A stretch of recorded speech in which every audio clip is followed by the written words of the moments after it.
eritrosit tidak mampu memenuhi kebutuhan oksigen di jaringan, kita akan bisa mendeteksi bukan dari anemia, tapi terjadi hipoksemia. Ketika terjadi hipoksemia, gitu ya, maka biasanya akan direspon dengan jumlah eritrosit itu akan turun, gitu ya. Kalau nanti dia sudah ternyata tidak bisa mengkompensasi dari pabriknya, tidak mampu untuk mencukupi kebutuhan jaringan, kebutuhan oksigen di jaringan. Kita bisa menilai dari apa? Dari kandungan hemoglobin, kemudian eritrosit, hematokrit itu berada di bawah nilai rentang normal. Parameter ini nanti bisa diperoleh dari pemeriksaan darah rutin. Teman-teman sudah mengerjakan ini di pemeriksaan di blok 1C, ya. Waktu itu kita sudah menilai dengan habis ahli, kemudian kita mengukur hematokrit dengan pipet hematokrit itu, kemudian kita juga menghitung jumlah eritrosit, gitu ya. Tapi harus diketahui dan diingat bahwa anemia itu bukan merupakan suatu penyakit. Kalau teman-teman bilangnya anemia saja, maka itu bukan suatu diagnosis. Harus lengkap. Anemia karena apa? Defisiensi besi, defisiensi asam folat, anemia hemolitik, anemia karena thalassemia, misalnya. Jadi, kalau teman-teman lihat di SKDI pun tidak pernah hanya anemia berdiri sendiri, selalu lengkap diagnosisnya, gitu ya. Sehingga kalau ini sign-nya adalah anemia, begitu. Kita harus cari anemianya karena apa dengan pelacakan berbagai pemeriksaan penunjang. Saya harap masih ingat ini, paling tidak gambarnya masih ingat lah ya.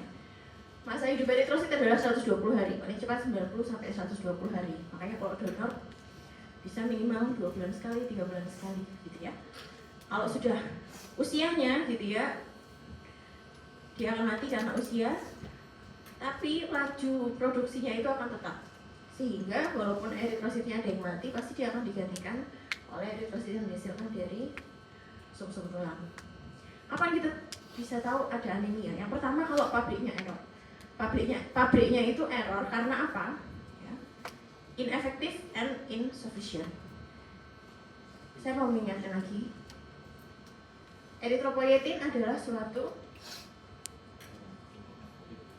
hormon, betul. Dihasilkan di ginjal untuk menstimulus sum-sum tulang memproses eritropoiesis.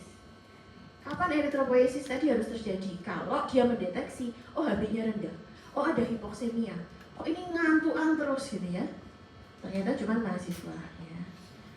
Ngantukan terus ini jangan-jangan jaringannya kurang nyampe ke otak, gitu. Apa yang bawa oksigennya kurang? Dilacak, gitu ya.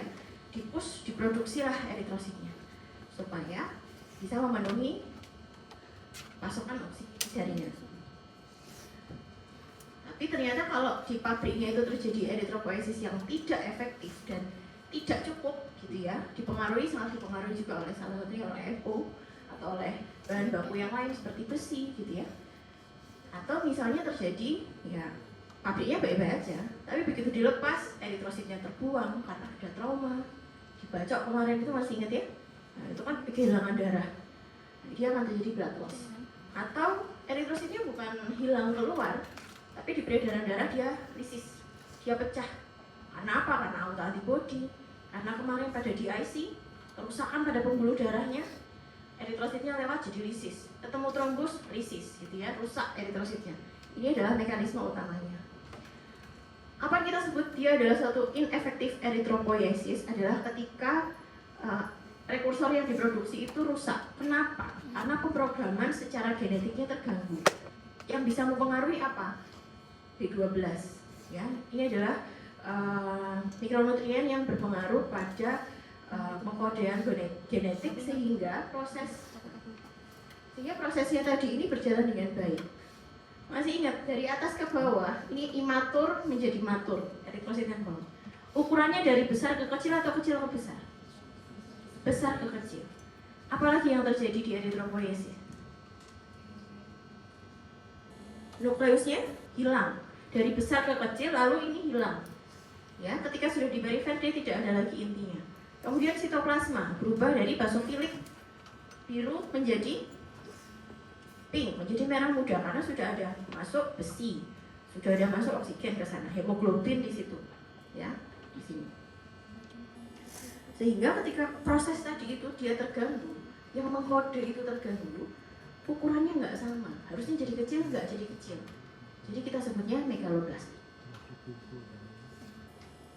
Proteinnya harusnya masih ingat hemoglobin tersusun dari 2 rantai Berapa rantai globin? Rantai globin 2 alfa 2 beta. Harusnya begitu. Kemudian ternyata yang terproduksi bukan 2 alfa 2 beta. Betanya 1 delesi, 3 alfa 1 beta. Atau 2 alfa 2 gamma. Atau epsilon dan delta misalnya. Ya, ini tidak bisa dia membentuk eritrosit yang bulat bagus seperti tadi. Karena apa? Strukturnya diganti. Seharusnya strukturnya jadi bikonkaf, jadi bulat gitu tadi. Tapi diganti strukturnya. Tulangmu tak ganti tulang kucing bisa begini?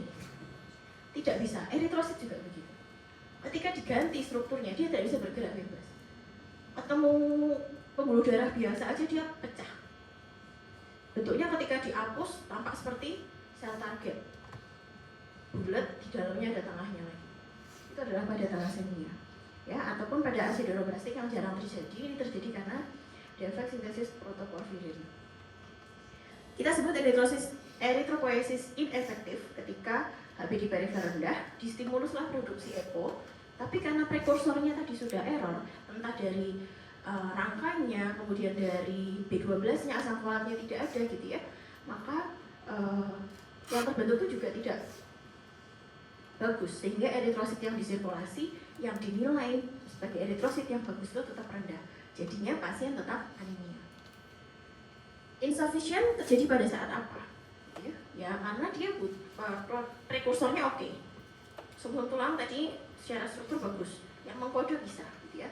Tapi bahan baku untuk nyusunnya itu nggak cukup. Karena apa? Nutrisinya kurang. Contoh besi. Besi itu berkontribusi dalam membentukkan hem. Diingat ya. Heme dan globin. Globin adalah asam amino. Kalau besinya nggak ada, hemoglobinnya nggak bisa terbentuk dengan cukup. Warnanya nggak jadi pink, jadinya pucat warna eritrositnya. Kemudian kalau ginjalnya sakit, dia tidak bisa memproduksi eritropoietin EPO, sehingga mau ibaratnya motornya mau dipanasin kayak apa, bensinnya habis atau nggak bisa, ya. Sehingga di sini akan bisa terjadi insufficient erythropoiesis atau bahkan pada aplastic anemia. Ya, sebenarnya secara struktur oke, tapi dia nggak punya prekursor. Bukan pabriknya error lagi, emang nggak punya gitu ya. Karena apa? Misalnya aplastik. Atau karena infeksi tertentu yang bisa menekan laju produksinya. Jadi eritroposisnya tidak sufficient. Atau pada leukemia kemarin yang saya bilang trombositopenia turun karena leukositnya lagi berproliferasi banyak. Karena leukemia, namanya leukemia, jadi yang utama selnya banyak adalah leukositnya. Sehingga lini yang lain itu tertekan, anemia terjadi dan trombositopenia terjadi. Apa yang mekanisme berikutnya tadi setelah inefektif dan insufficient erythropoiesis kita punya mekanisme blood loss and hemolysis. Soal ini karena ganti laptop sehingga panahnya nggak ikut turun ya. Kehilangan darah terjadi seperti kemarin, cedera traumatik atau hemolysis yang terjadi jika ada penurunan masa hidup eritrosit. Kenapa bisa hemolysis? Yang pertama kausanya dari eritrositnya itu sendiri. Apakah membrannya jelek, apakah enzimnya kurang, misalnya pada G6PD deficiency, kemudian pada membranopati atau hemoglobinopati gitu ya, contohnya tadi thalassemia, itu termasuk di sini. Makanya dia nanti akan bisa lisis. Kemudian fossa ekstrinsik, eritrositnya baik-baik aja, tapi dia ada antigen yang dikenal oleh tubuh sendiri, sehingga kita sebut sebagai autoimun hemolytic anemia. Contoh juga kemarin pada di IC, ya, terjadinya karena adanya infeksi memicu kemudian trombosis yang masif, kemudian terbentuk mikrotrombi di vaskuler, eritrositnya lewat, jadi kemudian lisis. Nah itu namanya ekstrakorporeal, jadi di luarnya eritrositnya, gitu. Tapi dia masih intravaskular. Kita akan bisa mendiagnosis anemia. Pertama, kita lihat apakah anemianya merupakan sifatnya absolut atau relatif. Kapan kita bilang anemianya itu relatif? Ya, berarti dia tidak true anemia, cuman pelarutnya meningkat.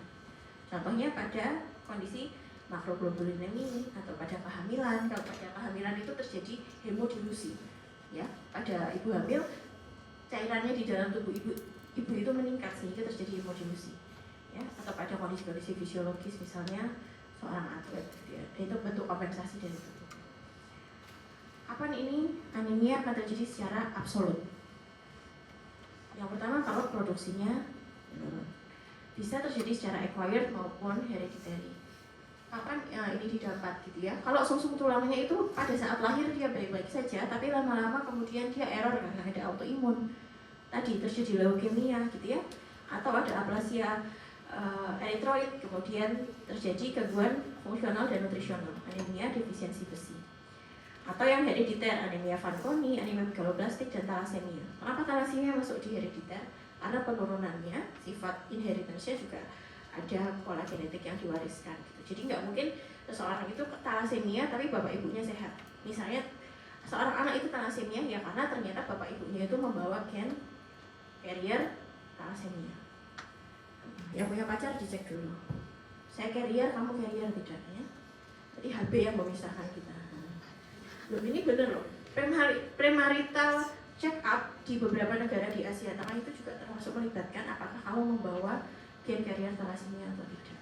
Karena banyak di sana, Asia Tengah, Asia Selatan, ya sehingga dan apalagi sekarang orang gampang banget pindah ya dari satu tempat ke tempat lain, kayak kemarin membawa malaria, ini membawa gen thalassemia pun bisa dengan mudah.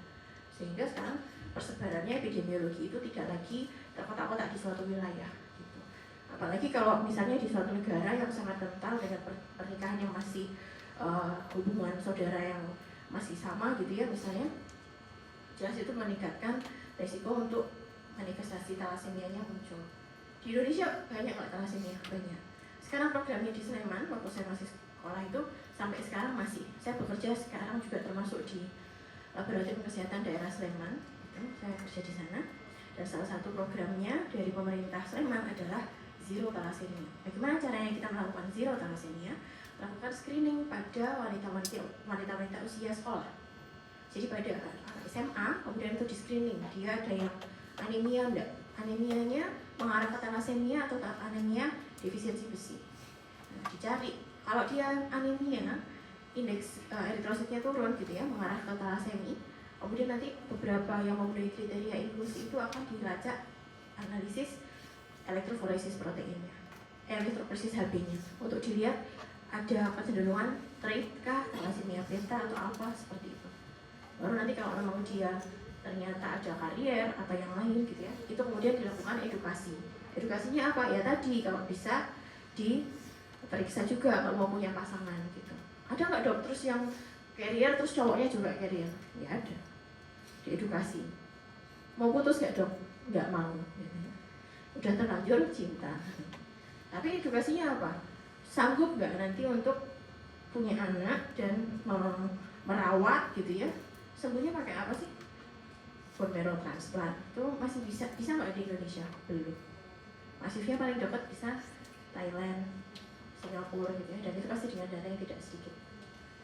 Jadi cuma sesepele, cuma punya gen membawa thalassemia, tapi tampaknya sehat kok, kayaknya HB-nya dia bagus. Nah, pada laki-laki itu kan anemia tidak termanifestasi dengan baik ya, karena memang secara fisiologis HB-nya bisa lebih tinggi, tapi ternyata mungkin pas dicek ternyata HB-nya biasanya teman-temannya itu 16, kok dia cuma 13 misalnya gitu.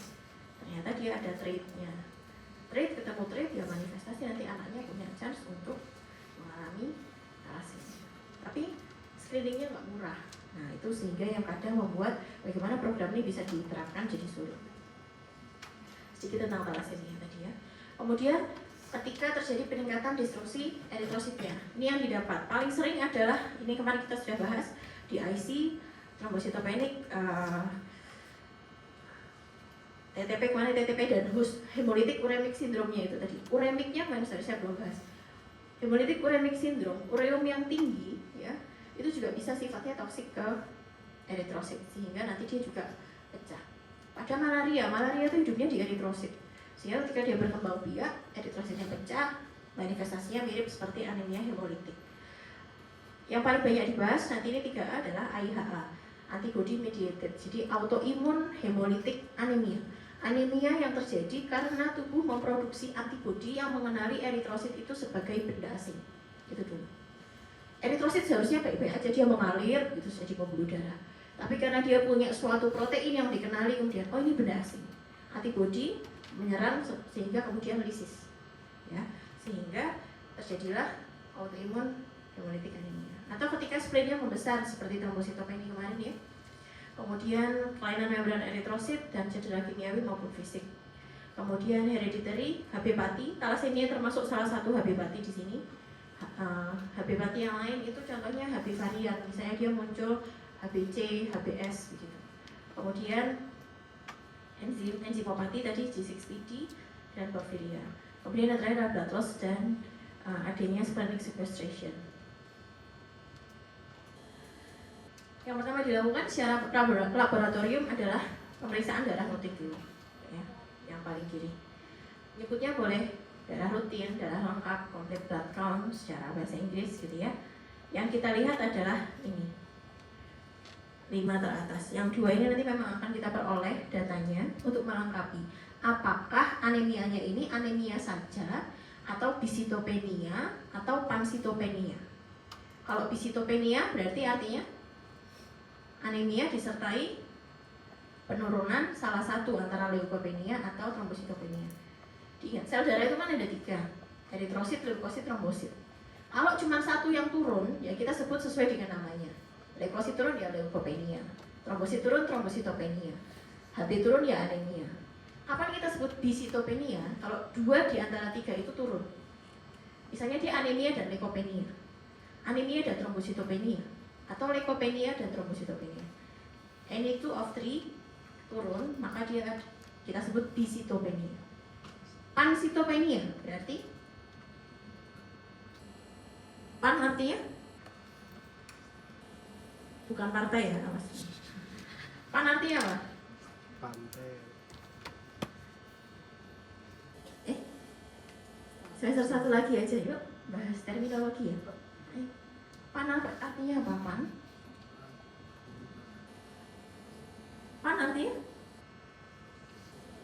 Masa yang bisa komat kami cuma 1, 2 ayo. Pan artinya apa? Wajan, bener ya?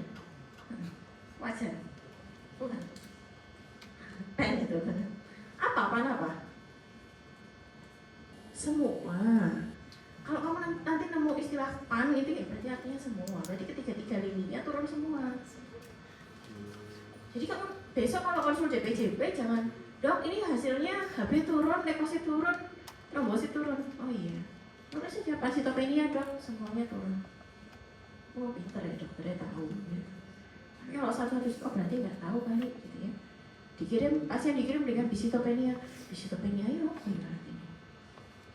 Ya istilah-istilah ini harus teman-teman kuasai nanti, terutama nanti istilah-istilah membaca di penunjang PA misalnya mikrobiologi, nanti nggak tahu di ronsen nggak tahu istilah-istilah yang dipakai di CT scan nanti beda lagi, ya harus belajar ya.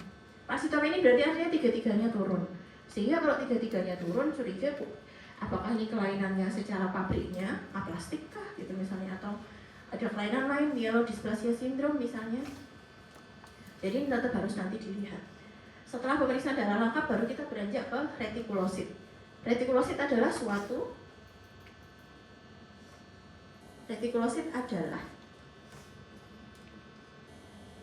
sel darah merah yang terlalu cepat keluar, jadi dia masih imatur. Ya, retikulosit yang adalah eritrosit yang imatur. Dia bertahan di peredaran darah 24 jam. Ya. Setelah itu baru kita beranjak ke profil-profil lainnya.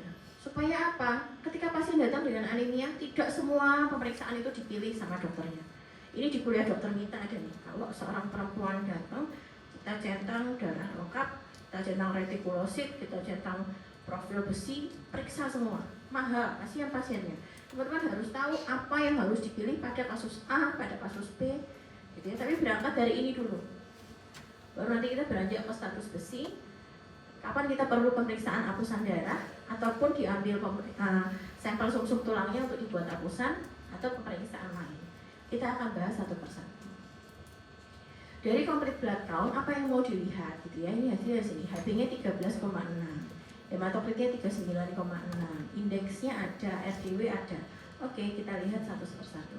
Tapi yang memiliki poin paling penting ketika seseorang mengalami anemia adalah indeks eritrosit harus diperhatikan. Kita bilang anemia mainly dari hemoglobin. Jadi kalau kamu besok CR hematologi itu curiga ini pasiennya anemia nih dari anamnesisnya gitu ya. Pemeriksaan fisik betul, pucat, kuku sendok, segala macam ya. Kemudian kita perlu pemeriksaan penunjang, maka kita akan mintakan ke dokternya, dok saya minta pemeriksaan darah lengkap, diberikan hasil oleh penguji gitu. Kita persilakan prompinya kurang lebih begitu. Begitu dilihat, yang teman-teman pay attention, kalau kamu curiganya di anemia, langsung lihat HB-nya benar turun apa enggak. Itu dulu. Angka eritrosit pasti akan sejalan turun. Hematokrit juga pasti akan sejalan turun. Kalau HB-nya turun, langsung tulis itu adalah anemia. Setelah HB, nanti baru kita lihat yang lain. Pantau rule of three-nya. Apakah setara antara eritrosit kalau dikalikan 3, kurang lebih nilainya sama dengan hemoglobin. Hemoglobin kalau kita kalikan 3, nilainya setara dengan hematokrit enggak? Kalau ternyata hematokritnya jauh banget, jangan-jangan dehidrasi nih gitu ya. Jadi hematokritnya naik. Atau kalau hematokritnya rendah banget, jangan-jangan ini hemodilusi. Ya. Hati-hati menginterpretasi ketika terdapat intake berlebihan, termasuk dengan pemberian cairan yang berlebihan, adanya kehamilan, pemberian medikasi. Ya, kemudian pada orang yang tinggal di daerah tinggi, yang tinggal di gunung gitu ya, biasanya HB-nya cenderung tinggi. Saya praktek juga di gunung gitu. Saya beberapa kali ketemu pasien dengan HB tinggi, trombosit tinggi gitu ya, dan kemudian manifestasinya salah satunya pada pasien-pasien polisitemia ini adalah stroke ya, atau dengan esensial trombositosis. Karena apa ya, darahnya mudah banget mengental gitu, sehingga membantu untuk proses pembentukan trombus tadi. Walaupun juga multifaktorial ya kalau terjadinya stroke itu, misalnya hiperkolesterol dan hipertensi dan segala macam. Kemudian indeks yang pertama adalah MCV, mean corpuscular volume. Namanya itu volume. Jadi kalau ukurannya normal, kita sebutnya normositik. Kalau MCV-nya turun, kita sebut mikrositik. MCV-nya naik, kita sebut makrositik. Ini sudah pernah disampaikan ketika kita membicarakan pemeriksaan darah rutin. Diingat kembali. Kapan kita melihat ini? Ketika HB-nya turun, harus langsung ditentukan anemianya jenis apa. Ini adalah poin penting. Di tutorial juga ada skenario-nya, disampaikan indeksnya. Buat apa? Kalau indeksnya turun, MCV-nya turun, anemianya mikrositik, yang diutek-utek itu ini. Jangan mikirkan, MCV turun, jangan-jangan megaloblastik. Megaloblastik boleh nggak dijadikan diferensial diagnosis? Boleh kalau kamu tahunya dia cuma anemia karena kurang makan, titik. Ya kalau kurang makan ya jelas nggak ada asam folatnya masuk, B12 nggak masuk, besi nggak masuk kan gitu. Tapi kalau sudah ada hasil labnya, sudah nggak bisa mikir ke Indonesia Raya. Harus langsung spesifik. Mikrositik punyanya siapa? ADB, defisiensi besi ya. Punyanya thalassemia. Pasti penyakit kronik yang sudah sangat lama, karena lama-lama pasti akan defisiensi nutrisi, pasti disertai dengan anoreksia gitu ya. Kok kalau eritrositnya besar ya, curiganya pasti defisiensi B12 dan asam folat. Tidak boleh mikirkan defisiensi besi di situ. Ya. Polanya seperti itu. Ya ternyata normal nih dok MCV-nya. Ya berarti dia normositik. Ada yang apa? Yang tadi, yang kedua, insufficient erythropoiesis. Ada EPO, pabriknya normal, tidak lisis, tapi bensinnya kurang aja, EPO-nya kurang, sehingga yang dihasilkan tetap bulat, tetap bagus ukurannya. Ada paling sering adalah pada penyakit kronik yang pertama, gitu ya. Kalau kehilangan darah juga sama, pabriknya nggak apa-apa, bahan bakunya oke, sehingga yang dihasilkan pasti akan ukurannya tetap normal, tapi hilang, sehingga ketika diperiksa jumlahnya saja yang turun, bentuknya tidak ada masalah, ukurannya tidak terganggu. MCH, mean corpuscular hemoglobin. Ini juga harus diinterpretasi bersama dengan temannya, MCHC. Interpretasinya adalah hipokromik atau normokromik. Tidak ada hiperkromik. Cuma dua, hipo dan normokromik. Kalau dia pucat, berarti HB-nya kurang. HB disusun sama apa? Besi. Jadi ketika dia pucat, paling curiga pertama adalah anemia defisiensi besi. Ya. Kalau dia selnya itu bulat, ya kesannya kayak merah banget, bisa terbaca MCHC-nya itu tinggi. Padahal ya karena volumenya dia tidak bisa sesuai dengan normal, jadi kesannya seperti MCHC-nya tinggi. Ini banyak ditemukan pada kasus newborn, gitu ya. Sehingga kalau mikrositik hipokromik itu harus curiga ADP dulu, thalassemia dan teman-temannya tadi. Tapi kalau MCV-nya normal, biasanya MCH normal juga. Normositik, normokromik. Megaloblastik dok, biasanya megaloblastik itu makrositik, normokromik. Ya, seperti itu. Ini kita lihat satu-satu. Kalau dia tadi mikrositik, DD-nya banyak sekali. Membedakannya kita cek apa? Status besi dulu. Ya, kecuali kamu memang curiga ini adalah thalassemia, ya jangan periksa status besi. Ya. Besi turun, TIBC-nya naik, ferritinnya turun. Maka ini adalah anemia defisiensi besi. Hasilnya ternyata serum besinya turun, TIBC-nya normal atau turun, ferritinnya naik. Ya berarti dia bukan anemia defisiensi besi. Setelah ini kita akan membahas tentang profil besi ya. FA ini adalah serum iron. Berapa jumlah besi di dalam darahnya. Besi itu bisa disimpan dalam bentuk ferritin. Ya. Kalau cadangannya turun, di dalam serumnya juga turun, ya berarti dia defisiensi besi. Ini adalah ADP. Bisa nggak dia mikrositik tapi bukan karena kurang besi? Bisa. Ya kalau hasilnya kemudian normal gitu ya, atau tinggi, atau ferritinnya naik tapi kok besinya turun, jangan-jangan karena penyakit kronik gitu ya, atau karena infeksi. Tapi kalau status besinya dia normal, kita cek apusan darah tepinya untuk tahu thalassemia atau bukan. Kalau benar gambarannya terdapat teardrop, ada splenomegaly, kita periksakan elektroforesis HB. Ini berurutan. Jadi misalnya di skenario-mu tuh besok mau membahas gitu ya, kita mau periksa apa pada pasien ini untuk tahu dia ADP apa bukan. Periksanya ini dulu. Kalau hasilnya begini, berarti benar ADP. Kalau tidak, kita mau periksa apa? Cari hasilnya apa? Ya. Oh, kita periksa MDT dulu, di MDT, di morfologi darah tepi. Gambarannya apa? Oh, gambarannya teardrop, sel target. Cocok ini, jangan-jangan benar thalassemia ya. Nah, baru nanti periksa elektroforesis HB. Bukan semua pasien anemia langsung elektroforesis HB, status besi, MDT, darah rutin dikerjakan semua. Tidak, ini bertahap. Ya. MCV-nya normal, kita apakan? Kita periksa lanjutan. Ada MDT, ada marker, apakah dia hemolitik atau bukan? Klinisnya ada perdarahan atau tidak? Retikulositnya turun atau tidak? Kalau pabriknya rusak, retikulositnya pasti tidak naik. Retikulopenia. Atau pada pemeriksaan fungsi ginjal ternyata kreatininnya 10, normalnya di bawah 1. Jangan-jangan pasien ini cedera acute kidney injury gitu. Ya pasti akan ada responnya, ada anemia. Kalau MCV-nya besar diapain dok? Kita cek apakah terjadi sitopenia. Ya, kalau terjadi sitopenia, selnya besar, anemia tapi selnya besar-besar, ini namanya gangguan myelodysplasia. Jadi pematangan semua jalur mieloid itu terganggu. Pertanyaan saya, sel apa yang tidak termasuk dalam jalur mieloid? Satu sel yang dalam hematopoiesis yang tidak termasuk di mieloid. Apa itu? Limfosit. L, ya jalur limfoid. Ya, yang lainnya mieloid. Trombosit mieloid. Eritrosit mieloid.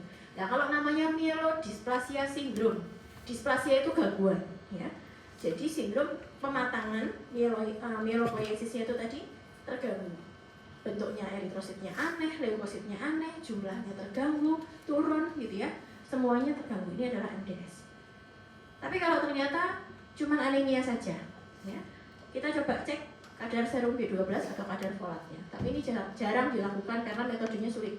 Tidak semua laboratorium punya. Di Indonesia saya rasa kita nggak periksa. Biasanya kalau ini memang anemia megaloblastik, benar-benar curiga ke arah defisiensi B12 atau asam folat, langsung diterapi. Kita langsung suplementasi B12 dan asam folat, sekian waktu kita lihat perubahan klinisnya. Karena mahal-mahal untuk tahu dia defisiensi, tapi kalau kita berikan terapi juga tidak ada efek samping yang ternyata bukan defisiensi B12, kita suplementasi, ya nggak apa-apa juga gitu. Jadi biasanya dokter pendekatannya lebih secara klinis, jadi langsung dikasih obat. Tapi kalau misalnya dia ada gangguan liver gitu ya, betulnya jadi anemia, jadi eritrositnya jadi besar gitu, atau hipotiroid atau retikulositosis, ya sudah kita berarti periksanya retikulosit, kita periksa fungsi livernya, kita periksa fungsi tiroidnya gitu ya. Kemudian ini tadi reticulocyte count, kita akan menghitung normalnya dia di bawah 1,5, di bawah 2% pada dewasa. Tapi kok meningkat? Gitu.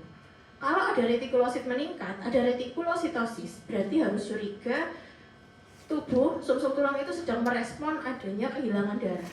Kehilangan dari apa? Tadi bisa blood loss, bisa hemolisis. Apakah ada hemolisis atau tidak, atau ada kehilangan darah atau tidak? Itu dulu satu. Ya. Kita akan melihat tampak gambarannya yang ada ungu-ungunya ini. Masih ingat ya? Diingat-ingatin aja. Udah tahun lalu dong. Waktu praktikum separuh sadar ya. Sekarang ditanya separuh lupa. Ini diingat lagi. Ini retikulosit. Sekarang bahkan kami banyak gitu ya penelitian yang memfokuskan pada RPI, Reticulocyte Production Index. Jadi untuk lihat laju produksi eritrositnya kalau kita bandingkan dengan hitung retikulosit. Kalau pada anemia yang terjadi karena pemendekan masa hidup, harusnya belum senescence, tapi dia sudah lisis, sudah mati karena sekwestrasi gitu ya. Tubuh akan mengkompensasi dengan melepaskan retikulosit tadi. Ya. Kalau pada ADP retikulositnya tidak naik. Jadi pada pasienmu kalau kamu curiga defisiensi besi, perlu tidak pemeriksaan retikulosit? Apakah perlu pasien dengan ADP diperiksa retikulosit? Tidak, karena hasilnya akan normal. Dia akan lebih perlu pemeriksaan profil besi, status besi. Jadi retikulosit akan diminta pada pasien-pasien dengan apa? Klinisnya? Anemia hemolitik boleh? Boleh? Thalassemia boleh? Di IC bisa nggak? Di IC kemarin ada terjadi mikroangiopatik hemolitik anemia. Jadi pasti bisa. Ada peningkatan respon dari sumsum tulang berupa retikulositosis. Tadi sudah apa pemeriksaannya? Darah rutin tadi? Isinya apa darah rutin tadi? Yang kita lihat pertama HB dulu, baru indeks eritrosit. Ada 3 apa? MCV, MCH, MCHC. Kemudian barusan untuk lihat eritrositnya matur atau tidak. Ready? Oke, sekarang kita akan bisa lihat indeks yang berikutnya, red cell distribution rate. Kita mau lihat sebaran ukuran eritrositnya. Eritrositnya ini seragam nggak sih ukurannya? Mikrositiknya itu semua kecil nggak sih, gitu ya? Atau kenapa MCV-nya normal gitu ya? Ternyata ada sel yang besar, ada sel yang kecil, ada sel yang normal. Begitu dijumlahkan, rata-ratanya jadi MCV-nya normal. Kebayang nggak? Misalnya volume eritrositnya ada yang 60, ada yang 80, dan ada yang 100. Kalau dijumlah jadi berapa? 240. Kita bagi 3 jadi 80. Normal tidak? Normal. Karena range-nya 80 sampai 100. Beda cerita kalau 3 sel 60 semua, 60, 60, 60. Rata-ratanya jadi ya 60 karena sama semua gitu ya. Nah, kalau yang 60, 60, 60 tadi RDW-nya pasti dia normal. Karena persebaran ukuran eritrositnya itu sama. Semuanya mikrositik. RDW-nya pasti. Tapi kalau dia bervariasi, tubuh masih mencoba merespon gitu. Ada sih yang normal dihasilkan, atau post transfusi misalnya, sel normal dimasukkan, ternyata tubuhnya selnya udah kecil-kecil, atau pada anemia megaloblastik itu ditransfusi, ada yang besar, ada yang normal, ya. Jadi dua populasi RDW-nya nanti meningkat. Tapi yang jadi ciri khas pada anemia defisiensi besi adalah RDW-nya itu tinggi. Dan pada thalassemia juga biasanya dia tinggi karena variasi, ada yang fragmen, ada yang normal, ada yang sel target gitu ya. Ketika terjadi peningkatan RDW ini gitu, kita harus curiga kondisi-kondisi ini. Apa untuk ADP itu dia mikrositnya MCV-nya rendah semua ya. Tapi variasi ukurannya dia tinggi. Jadi misalnya gini, semuanya mikrositik, tapi ada yang ukurannya 40, 50, 70, ada yang 81 misalnya volumenya ya. Tapi mostly dia kecil, tapi sebarannya ya RDW-nya jadi luas persentasenya. Jadi kalau RDW-nya naik, HB turun, MCV turun, MCH turun, curiga ADB, curiga thalassemia dulu. Kita lihat MDT-nya. MDT-nya lebih mengarah ke ADB atau ke thalassemia gitu. Ya. Ini adalah MDT. Gambarannya MDT seperti ini. Kita pernah melihat ratusan saat menghitung leukosit, masih ingat? Ya, 100 leukosit itu ternyata eritrositnya juga perlu di notice gitu ya. Contohnya yang lama adalah ini. Ada central pellernya. Bentuknya bulat, ada central peller di tengah. Nah, kalau ini dia bentuknya oval. Kalau ini kita sebutnya dia teardrop. Ini apa? Limfosit. Yang kecil apa? Kita bahas harian kemarin namanya trombosit. Ya, ungu kecil, kecil. Ini fragmen. Ya. Kita warnai dengan red gimsa. Sifatnya dia bukan pemeriksaan utama, jadi tidak selalu screening itu harus pakai baca MDT. Ya. Kita akan lihat macam-macam bentuknya. Cuman eritrosit doang bentuknya macam-macam, tapi bisa menggambarkan, oh ini dia thalassemia, oh ini pasien gangguan fungsi ginjal, oh ini defisiensi B12. Cuma dari bentuk eritrositnya. Dia bulat, makanya namanya spherosit. Ini besok kita bahas di MDT ya. Sel bur, ini elips ya, namanya eliptosit. Sit kan artinya sel ya. Jadi eliptosit itu artinya sel yang berbentuk elips. Ovalosit yang berbentuk oval. Sel target ini yang saya bilang tadi kayak panahan itu, kayak dart gitu ya. Ada target di tengahnya. Kemudian akantosit dan macam-macam. Sisa-sisa RNA begini juga bisa menandakan. Pada thalassemia bisa ditemukan banyak basophilic stippling. Ini gambaran saja. Contohnya perbandingannya tadi. Pasien anemia dan thalassemia sama-sama mikrositik hipokromik. Kita lihat beneran mikrositik hipokromik nggak? Dibandingkan sama leukosit, biasanya dia ukurannya lebih kecil. Sama limfosit. Sehingga ini yang difoto selalu ada limfosit sebagai pembanding. Ya, tapi dia sangat pucat di sini dan banyak sel target. Ada basophilic stippling, ini khas pada thalassemia beta minor. Ini nggak ada yang biru-birunya nih, nggak ada sel target, tapi selnya kok kecil-kecil, kurus-kurus. Ini adalah anemia defisiensi besi.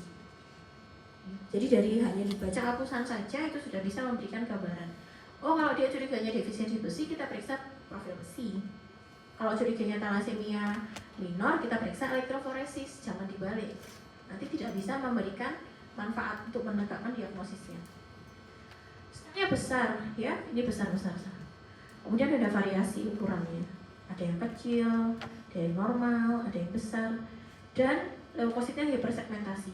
Oh, ini jelas, ini adalah anemia megaloblastik karena gambarannya memang seperti itu. Ya. Kemudian, ini ada sel eritrosit yang berinti. Selnya banyak yang abu-abu, ini adalah retikulosit nih. Oh, selnya ada sisa-sisa basophilic stippling juga. Kenapa dia banyak sel mudanya meningkat ya? Karena ternyata misalnya pada hemolitik autoimun. Ya. Pada ADB tadi nggak ada polikromasi. Tidak ada sel berinti begini, nggak ada sel yang abu-abu. Ya, ini bentuknya sferosit semua, bulat semua, nggak ada central pellernya. Ini adalah hemolitik. Bandingkan dengan ini tadi, central peller masih ada, dan warnanya masih tidak yang terlalu abu-abu. Kalau abu-abu sudah masuk si retikulosit. Ya, sehingga berbeda. Gambaran seperti ini nanti bisa kita arahkan dia penyakitnya apa. Ini didapat dari morfologi darah tepi. MDT-nya nggak khas dok, ternyata malah ketemu sel ganas. Kalau ketemu sel ganas, ketemu leukemia, kecurigaannya, kita harus lanjutkan dengan pemeriksaan sumsum tulang. Ya. Diambil dari mana? Sumsum tulang, masih ingat? Tulang apa? Tulang namboru. Tulang apa? Masih ingat? Hematopoiesis deh dulu di kuliah 1C tuh, masih ingat? Femur boleh? Pada anak kecil, pada orang dewasa? Tulang panjang atau malah pada tulang-tulang aksial? Pada dewasa kita ambil di sternum. Di sini. pada anak kita ambil di SIAS biasanya. Yes. Ya. Pakai bius apa dok? Di bius lokal ya. Pasien-pasiennya. Bius lokal sini. Udah makan. Terus pakai apa kayak trokar gitu. Kita ambil kita pakai. Kalau pada anak biasanya kita pakai apa bius yang pakai masker itu. Jadi kayak disedasi. Sudah. Itu bukan bius total, bukan di OPA. Di ruang tindakan tapi bukan di OPA. Diambil, dibuat lapisan, diwarnai terus dilihat. Gambarannya akan harus berbeda dari darah tepi. Ini nggak bisa pakai spek 20 cc 50 tuh nggak bisa ya, pakai besi. Dimasukkan, diambil. Kompetensinya siapa? CPK harus bisa, terutama yang subspesialis hematologi, SPPD dengan kompetensi hematologi medik bisa melakukan. Temuan yang penting apa yang membedakan dengan MDT, selularitasnya, kemudian kita lihat ada cadangan besi sumsum tulang atau tidak, atau ada sel-sel ganas. Ini terlalu rame ya. Kok ini eritroid semua? Jangan-jangan dia anemia megaloblastik.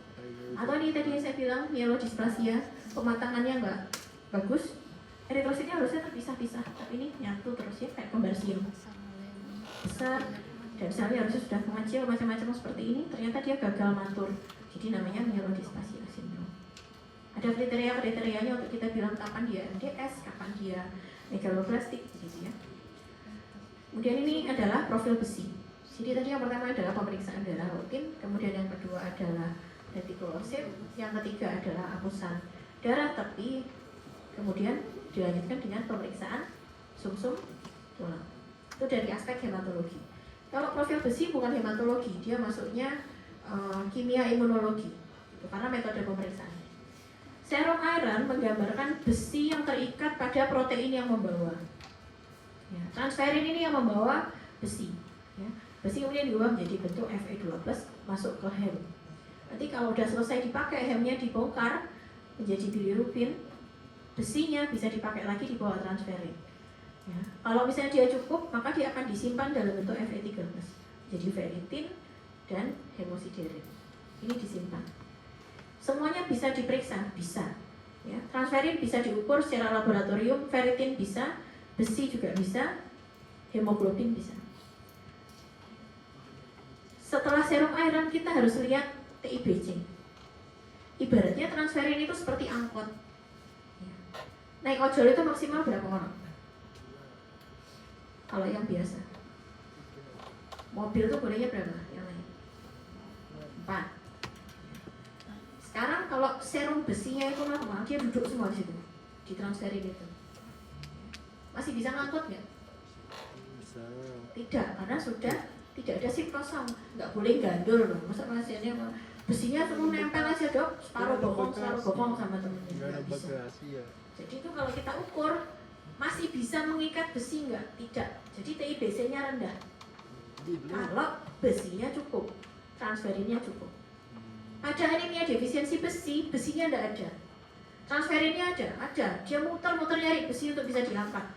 Yang didapat cuma 1. Belakang masih sisa berapa setnya? 3. Jadi total iron binding capacity-nya naik ketika terjadi defisiensi besi. Karena kursinya ditransferin itu kosong, tidak ada besi yang diangkut. Paham nggak? Sehingga pada anemia defisiensi besi, kalau diperiksa Fe-nya turun, transferinnya normal gitu ya atau naik, tapi TIBC-nya dia naik. Ferritinnya ya nggak ada yang diangkut, ya nggak ada yang disimpan, jelas turun juga. Nah kalau yang disimpan masih ada, tapi yang diangkut turun, ya diambil lah dari yang disimpan supaya bisa dipakai kan gitu. Kalau kamu punya barang di gudang tapi kamu butuh, masa yang di gudang nggak diambil kan gitu. Pasti kita ambil dari penyimpangan. Sehingga ini penting untuk evaluasi. Tapi harus hati-hati karena ferritin ini juga merupakan suatu marker inflamasi. Jadi pada anemia penyakit kronik yang mana itu terjadi inflamasi kronik, ferritinnya biasanya cenderung naik. Atau kalau dia sebenarnya ada defisiensi besi pada penyakit ginjal misalnya, harusnya ferritinnya turun, tapi karena dia adalah marker inflamasi, dia terpicu naik. Jadi kesannya ferritinnya normal. Padahal sebenarnya rendah, cadangannya rendah, tapi dia temporarily naik karena ada inflamasinya. Gitu. Jadi harus hati-hati menerjemahkan ferritin. Yang berikutnya adalah L4HB. Kita pakai pada penegakan kasus tadi yang disebut thalassemia. Namanya elektroforesis. Jadi kita pisahkan berdasarkan muatannya. Ya. HbA, adult, HbF, fetus, ada varian yang lain, HbA2, HbH, bukan HbA ya, HbH, Hbe, Hbc, Hbs itu Hb varian. Ya. Normalnya segini. Kalau dia enggak, jadi normalnya HbA. Kalau HbA2-nya dia lebih tinggi dari 3%, HbA-nya pasti akan turun. HbF-nya meningkat lebih dari 2%, ya HbA-nya pasti turun. Ya. Contoh, HbA-nya kok cuma 29. Yang tinggi ternyata Hbs, gitu ya. Nah, ini Hb varian. Harusnya ini HbA yang tinggi. Nah, ini adalah contoh elektroforesis yang abnormal. Untuk tahu apa dia? Untuk tahu talassemianya yang alfa, yang beta, yang trait, gitu ya, intermedia atau bukan. Kemudian untuk tahu hemolitik, kalau thalassemia hemolitik juga. Tapi yang membedakan hemolitiknya ini hemolitik benar atau hemolitik karena thalassemia. Ya. Tadi misalnya L4HB-nya kok normal, tapi ternyata pasiennya bilirubinnya naik. Ya bilirubin pasti akan naik karena dia anemia yang eritrositnya dibongkar tadi. Kausanya ini tadi macam-macam. Apa yang bisa kita periksa? Utamanya 4 ini. Nanti kita akan bahas di case study terakhir. Kita akan lihat LDH dulu. LDH berada pada sitoplasma semua sel, termasuk eritrosit. Sehingga kalau eritrositnya lisis, lepas, dia akan keluar. Ya. LDH akan meningkat. Bilirubin ya karena produk akhirnya dari metabolisme eritrosit adalah bilirubin, sehingga bilirubinnya akan meningkat dulu. Yang terutama yang meningkat adalah indirect. Hemoglobinnya lepas, ya kan pecah tuh eritrosit. Hb-nya lari ke darah. Darah difiltrasi oleh urin sehingga bisa muncul Hb urina, ya, hemoglobinuria. Atau kalau misalnya dia tadi mengetahui ada hemoglobin yang bebas, haptoglobin akan mengikat sehingga nanti haptoglobinnya menurun, tidak terdeteksi karena dia sudah berikatan dengan hemoglobin. Tandanya ini adalah terjadi hemolitik. Apa yang kita tahu dia punya autoantibody apa tidak? Pemeriksaan sederhana yang namanya COMS test ini nanti bisa membedakan apakah dia ada autoantibody atau tidak, gitu ya. Kalau COMS testnya positif, kita harus curiga dia adalah suatu autoimun AIHA, autoimun hemolytic anemia. Ya. Jadi pada pasien-pasien dengan AIHA jangan diperiksa status besi, periksalah marker hemolitik dan periksalah COMS testnya. Pada DIC dia bukan hemolitik yang karena autoimun. Jadi pada DIC COMS testnya pasti negatif. Tapi marker hemolitiknya dia meningkat. Marker hemolitik yang mana? Yang ini tadi. Ini. Kalau ini meningkat dan kontesnya dia juga positif, maka dia autoimun. Hemolitik saja, tapi kontesnya negatif, hemolitik yang karena non-imun, non-autoimun, penyebab lain. DIC, kemudian MAHA pada HUS, kemudian pada thalassemia, kontes tidak akan positif. Ya. Kontes itu apa? Dia akan diinkubasi, kemudian dikasih anti-human globulin, ya, dikasih antinya antibodi manusia. Kalau dia ngumpul, dia bereaksi, berarti dia punya autoantibody. Karena kita berikan antinya antibody. Kalau dia ketemu dengan antibody tadi, dia akan berikatan. Tapi kalau dia normal, dia nggak akan berikatan. Ini untuk makrositik tadi alurnya, ya. Kapan kita periksa folat dan B12, ya, nanti biasanya langsung diterapi. Kemudian pemeriksaan sistem lain, ya kalau ternyata nggak ada mencurigaan ini, jangan-jangan anemianya karena penyakit kronik, karena penyakit gangguan organ lain. Ya, kita periksa organnya terganggu apa enggak. Kita bisa cek dari fungsi livernya, fungsi renalnya, apakah dia malaria. Kalau malaria kita periksa dengan penegakan untuk malaria, hembusan darah tebal tipis, RDT, atau dia ternyata ada perdarahan kronik pada CA kolon gitu ya. Kita cek pada feses rutinnya ada darahnya tidak, kemudian ternyata cacingan HB4 mikrositik hipokromik sudah lama pada pasien dengan petani. Ini langganan pasien saya di Gunung Kidul semua begitu. eosinofilia karena ada investasi parasit. Ternyata dicari di feses rutin ketemu hookworm, ketemu ascaris misalnya gitu ya. Karena apa? Faktor risikonya ke sawah, ke kebun tidak pernah pakai sendal misalnya. Jadi terjadi investasi parasit melalui direct kontak. Atau pada infeksi berat bisa terjadi anemia, walaupun anemia biasanya tidak langsung sangat rendah gitu ya. Bisa kita cek pakai marker-marker ini untuk mengetahui dia ada anemia atau tidak. Sudah selesai, sekarang kita akan review dengan kasus. It's an iron deficiency anemia case. Ya, 38-year-old female presents with fatigue, shortness of breath, malexertion, and also craving for chewing ice. Ada yang begini? Ada yang punya gejala pika? Bukan dokter pika. Pika adalah kecenderungan untuk makan sesuatu yang tidak lazim dimakan. Tiba-tiba punya es saja hobi. It's a noticeable strange symptoms on patient with iron deficiency anemia. Also observe pallor of conjunctiva and koilonychia. Her dietary history is poor, jadi makannya jelek banget nih, nggak pernah bergizi. 3T, tahu tempe terong, on repeat. Minumnya teh juga, es teh, ya, jelas ini. And also reports heavy menstrual bleeding.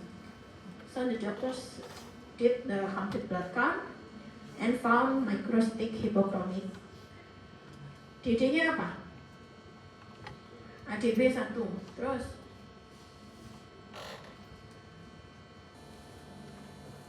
parasit mungkin nggak? Oke, terus blood loss boleh nggak? She mentioned the heavy menstrual bleeding. Jangan-jangan ada miopnya. Ya, oke. Terus satu lagi deh. The complete blood count show low hemoglobin and low erythrocyte indices. MCV turun, MCH turun. DD lainnya apa berarti? MCV turun tadi. Thalassemia, boleh nggak? Boleh. Pada perempuan juga sangat bisa. 3. Jadi untuk menyingkirkan ini kita mau apa? What laboratory test do you suggest for the patient? DD pertama tadi ADB. Darah rutin sudah dilakukan. Mau periksa apa lagi sekarang ini? Sini, mau periksa apa pasiennya? Pasien ADB mau diperiksa apa? Status besi, oke, setuju. Setuju ya? Oke, DD kedua apa tadi? Blood loss, menstrual bleeding. Jadi kita mau periksa apa dia? Cari penyebab blood loss-nya apa. Kira-kira kalau mau periksa tadi menstrual bleeding di USG boleh? Boleh, kita cari ada massa enggak? Ya, ternyata dia apakah hormonal gitu ya, atau ternyata kista misalnya, PCOS, ya, atau yang lain. Jangan-jangan keganasan walaupun usianya ternyata belum. Ya, tadi ini. Yang ketiga tadi apa? Thalassemia. What do you need to diagnose thalassemia? Elektroforesis tadi. Sebelum elektroforesis, hapusan darah tepi. Itu dulu. Ya, itu namanya kerangka berpikir. Jadi besok waktu praktikum tidak saya minta darah rutin, saya minta MDT, saya minta profil besi, kecuali dokternya sudah tahu kamu waktu tinggal 3 menit gitu ya. Ayo cepat mau periksa apa dek supaya bisa cepat diagnosis. Tapi idealnya adalah kamu lihat satu persatu dulu. Pasien nggak bisa langsung, nggak bisa sih yakin ini gitu. It is a textbook case. Tapi clinically tidak semua pasien itu tampak seperti di textbook. Ya, di dunia nyata. Saya ADB. HB saya 9,8. Normalnya 12. Tapi I don't look like it. Tapi kalau kamu periksa saya konjungtiva pucat jelas. Tapi saya tidak punya heavy menstrual bleeding. Saya nggak punya pika gini. Kuku saya kayaknya nggak kayak saya. Mungkin kayak garpu lebih ya. Nggak punya. Saya nggak kurus lagi. Anemia biasanya kurus-kurus gitu kan. Selidi-lidi gitu lah badannya. Dokter Mika sebesar itu dia anemia. Karena saya dari apa faktornya? T tadi yang terakhir. Heavily consumption. Saya kronik minum itu selalu teh bertahun-tahun. Sekarang beralih ya. Semakin dewasa semakin banyak ngopi. Saya udah dimarahin anak-anak saya. Tiap hari ngopi terus ya. Tapi anemia. Aduh, saya sukanya marahin saya. Dokter story-nya tiap hari itu kopi. Iya, banyak pikiran dan faktor apa-apa. Tapi itu tidak bergejala. Makanya saya makan cek 8,5 itu sudah diamuk suami saya. I'm a real case of iron deficiency. Lanjut kasus kedua, hemolytic anemia. Hemolytic sudah nggak pikirkan profil besi tadi ya, berarti ya kita pikirin yang lain.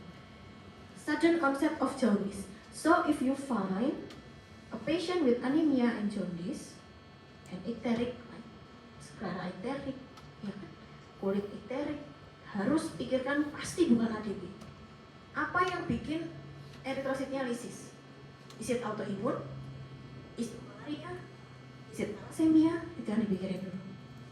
Is it DIC?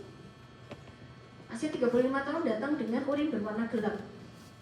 Jadi selain kuning harus dipikirkan, Bapak pipisnya berubah warna nggak? BAB-nya berubah warna nggak? Gitu ya. Ternyata pas diperiksa ketemu splenomegaly, perbesaran organ.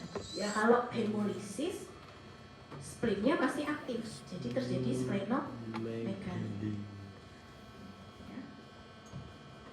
Dia habis makan fava beans ini karena kasusnya di luar negeri. Ya ada di kita karena makan kacang ya. Tampak pucat dan icteric. Ketemu HB turun, retikulosit naik. Sejalan nggak?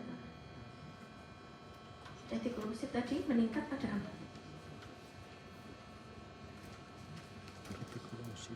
Retikulosit tinggal digeser slide-nya itu kan sudah ada atau manis tim semua.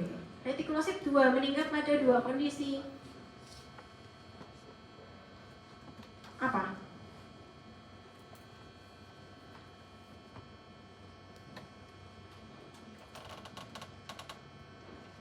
Retikulosit meningkat pada 2 kondisi. Apa? Ayo. Semakin komat kamit, tidak ada jawaban, semakin mundur saya jalan. Ayo. Blood loss, lanjut, satu lagi. Satu lagi. Thalassemia termasuk jenis hemolisis. Ada semua kasus hemolisis pasti retikulosit meningkat.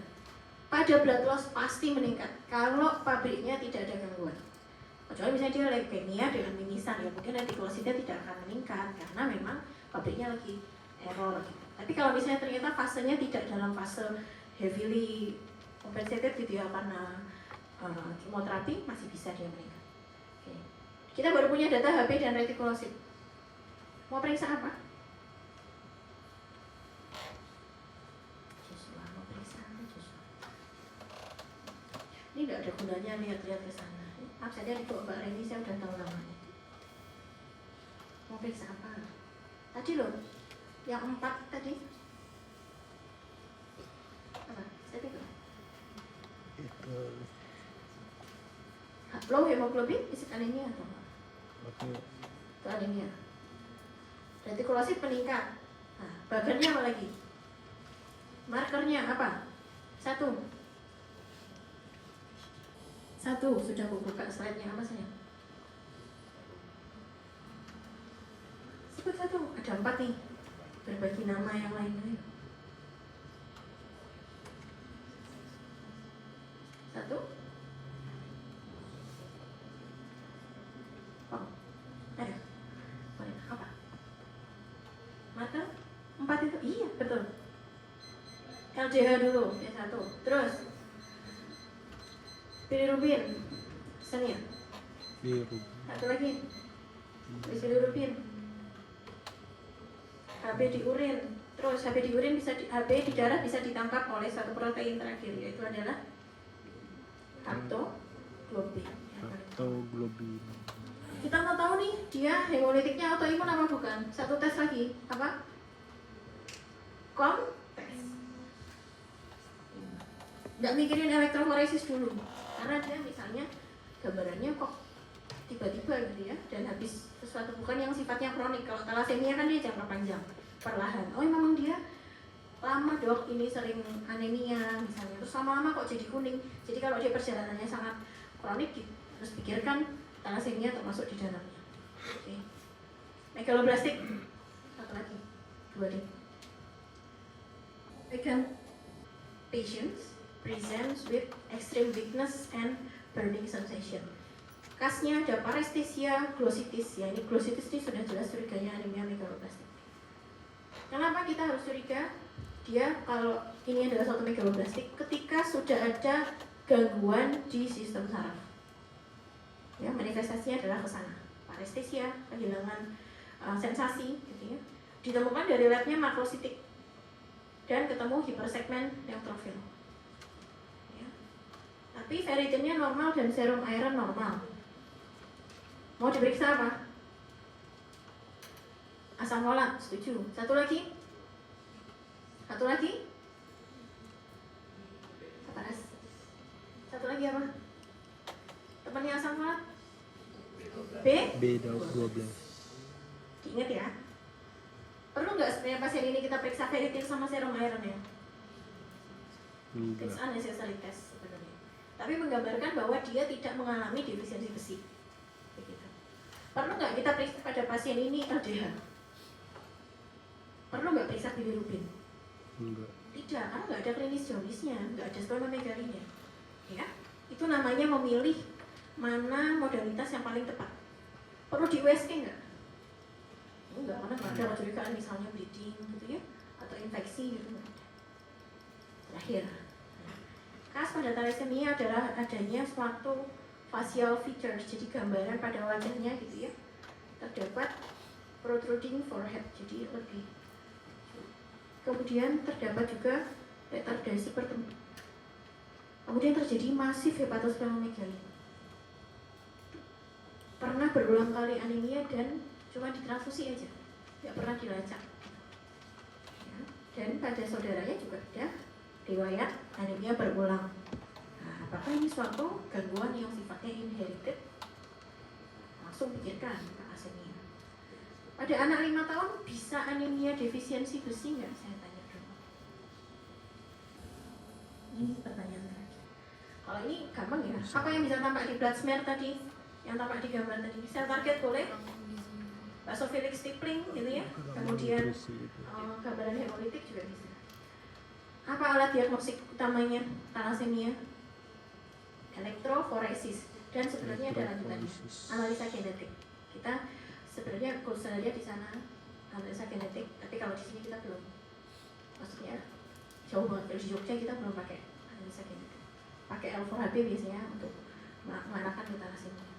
Pertanyaan terakhir saya, bisa nggak anak laki-laki usia 5 tahun mengalami anemia? Boleh nggak anak usia 5 tahun mengalami anemia? Defisiensi besi. Bisa.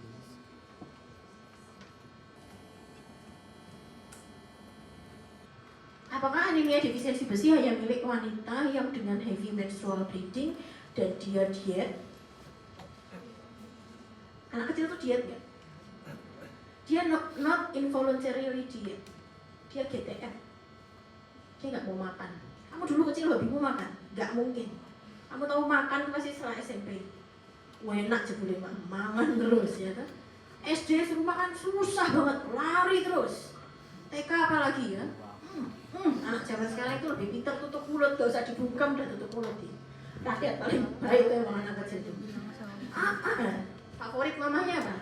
Buka mulutnya, kunyah gitu. 2 kata favorit ibu-ibu. Buka nggak? Buka. Gitu. Karena anaknya nggak mau makan.